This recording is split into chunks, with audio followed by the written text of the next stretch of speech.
आज हम जो टॉपिक पढ़ने वाले हैं उसका नाम है फ्रेम ऑफ रेफरेंस, जो कि बीएससी थर्ड ईयर का टॉपिक है फिज़िक्स का। और जिस बुक को हमने रेफ़र किया है वो है आरपी गोयल की book unified physics. So frame of reference उसका पहला टॉपिक है। सो उसको समझने से पहले हम लोग को कंसेप्ट ऑफ रिलेटिविटी समझनी होगी। सो उसको समझने के लिए मैं एक एग्ज़ाम्पल कंसिडर कर रही हूँ। उस एग्ज़ाम्पल के अकॉर्डिंग अगर कोई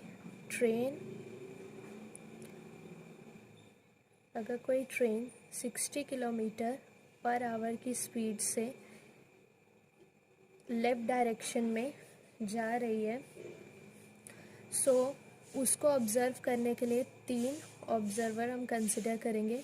एक ऑब्ज़र्वर जो है वो रोड में खड़ा है, दूसरा जो ऑब्ज़र्वर है वो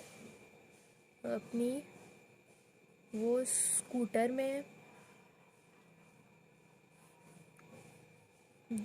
और जो तीसरा ऑब्ज़र्वर है वो कार में, और जो रोड वाला ऑब्ज़र्वर है वो सिंपली स्टेट ऑफ रेस्ट में है, यानी कि वो कुछ कर नहीं रहा है, वो सिंपली रोड में खड़ा हुआ है।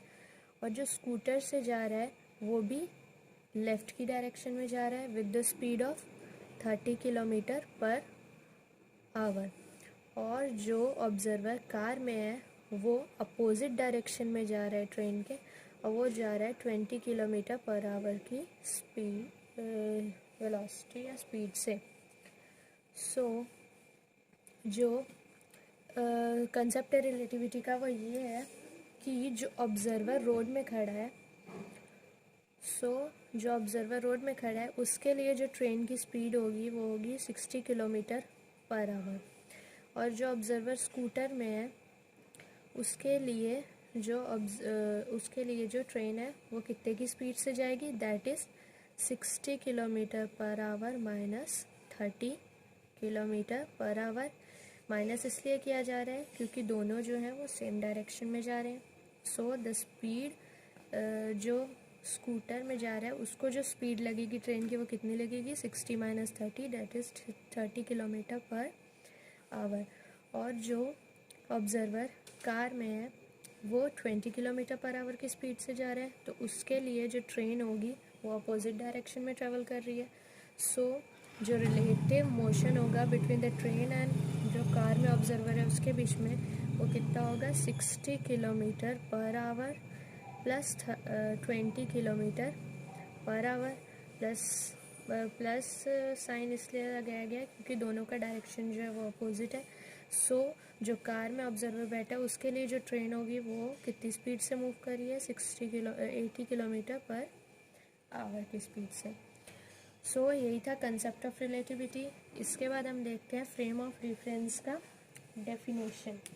सो फ्रेम ऑफ रेफरेंस कुछ नहीं है, बस ये एक फ्रेम होता है जिसमें जो ऑब्ज़र्वर है वो खड़ा होके ऑब्ज़र्व कर रहा है कि कोई चीज़ कितनी स्पीड से मूव कर रही है, या वो स्टेट ऑफ रेस्ट में है तो वो कितने कि वो स्टेट ऑफ रेस्ट में है या मोशन में है।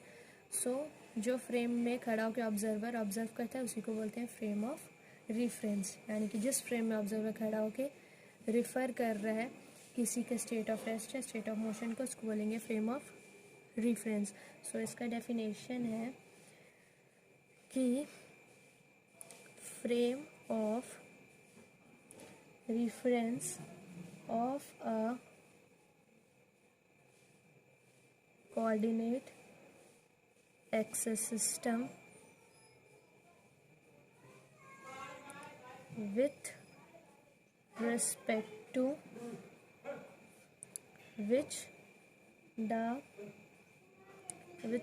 which we study an event or motion of a body। So frame of reference किसी कोऑर्डिनेट एक्सिस सिस्टम का विथ रिस्पेक्ट टू, जिसके रिस्पेक्ट में हम स्टडी करते हैं कोई इवेंट को या किसी बॉडी के मोशन को। सो कोऑर्डिनेट एक्सिस ऑफ सिस्टम क्या है, सपोज हमने तीन एक्सेस लिए, x, y and z. So for frame of reference we are considering three axes, that is x axis, y axis and z axis. और हम एक पार्टिकल कंसिडर कर रहे हैं p. सो जो कोऑर्डिनेट एक्सिस होंगे x के रिस्पेक्ट में p के, वो होगा स्मॉल x, y के रिस्पेक्ट में स्मॉल y एंड z के रिस्पेक्ट में स्मॉल z.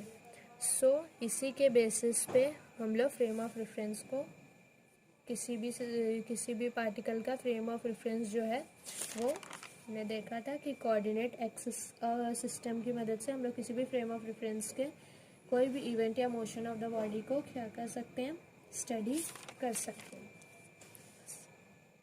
सो बेसिकली जो फ्रेम ऑफ रेफरेंस होता है उसके दो टाइप्स होते हैं. पहला टाइप क्या है, inertial frame of reference.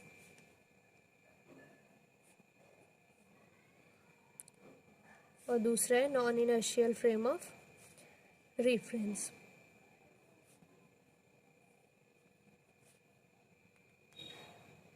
So वो फ्रेम ऑफ रेफरेंस जिसमें न्यूटन लॉ को ओबे किया जाता है, न्यूटन्स लॉ को ओबे किया जाता है, वो फ्रेम ऑफ रेफरेंस कहलाता है इनर्शियल फ्रेम ऑफ रेफरेंस. और जिसमें न्यूटन लॉ को ओबे नहीं किया जाता है वो फ्रेम ऑफ रेफरेंस कहलाता है non inertial frame of reference. इसके आगे वाली वीडियो में हम इनर्शियल फ्रेम ऑफ रेफरेंस और non inertial frame of reference के डेरिवेशन, एग्जाम्पल्स और उनके इम्पोर्टेंस के बारे में डिस्कस करेंगे.